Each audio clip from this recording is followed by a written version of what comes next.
મિત્રો આપણા કાયદામાં એવું કીધેલું છે કે 100 આરોપી ભલે છૂટી જાય પણ એક નિર્દોષને સજા ના થવી જોઈએ।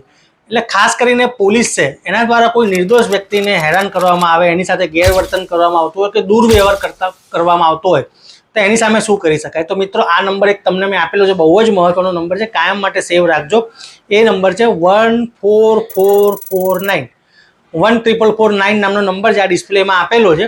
આ નંબર ઉપર તમે ફરિયાદ કરશો તો તમારી ફરિયાદ નોંધવામાં આવશે અને બની શકે છે કે જો તમારી ફરિયાદમાં દમ હોય, પુરાવા હોય તો જે તે પોલીસ અધિકારી કે કર્મચારી કે જેણે તમારી સામે દુર્વ્યવહાર કર્યો છે એની સામે કાયદેસર કાર્યવાહી થઈ શકે છે। આ તો થઈ દુર્વ્યવહારની વાત, પણ જો કોઈ પોલીસ કર્મચારી દ્વારા લાંચની માગણી કરવામાં આવતી હોય તો તમે એન્ટી કરપ્શન બ્યુરો એટલે કે ભ્રષ્ટાચાર વિરોધી દળ એની હેલ્પલાઇન નંબર ઉપર પણ તમે ફરિયાદ કરી શકો છો।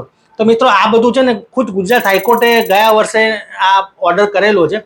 થયું તેવું કે 19 સર્કલ પાસે એક કપલ હતું, એ એરપોર્ટથી આવતું હતું, એમના ઘર બાજુ જતું હતું ત્યારે મોડી રાત્રે પોલીસવાળા જે ટ્રાફિક પોલીસવાળા જે પોલીસ કોન્સ્ટેબલો હતા એમને રોકીને એમને લૂંટી લીધેલા હતા અને એમાં હાઈકોર્ટે સુઓ મોટો પીઆઈએલ કરી હતી અને પીઆઈએલમાં હાઈકોર્ટના હુકમના આધારે આવા જે નંબરો છે 14449 એ રાજ્ય સરકાર દ્વારા ક્રિએટ કરવામાં આવેલો છે। એટલે કોઈ પણ પોલીસ દ્વારા દુર્વ્યવહાર કરવામાં આવે, નાગરિકને કનડગત કરવામાં આવતી હોય તો આ નંબર ઉપર તમે સંપર્ક કરી શકો છો અને ભ્રષ્ટાચાર વિરોધી દળ તો વર્ષોથી કાર્યરત છે, ત્યાં પણ તમે અરજી કરી શકો છો।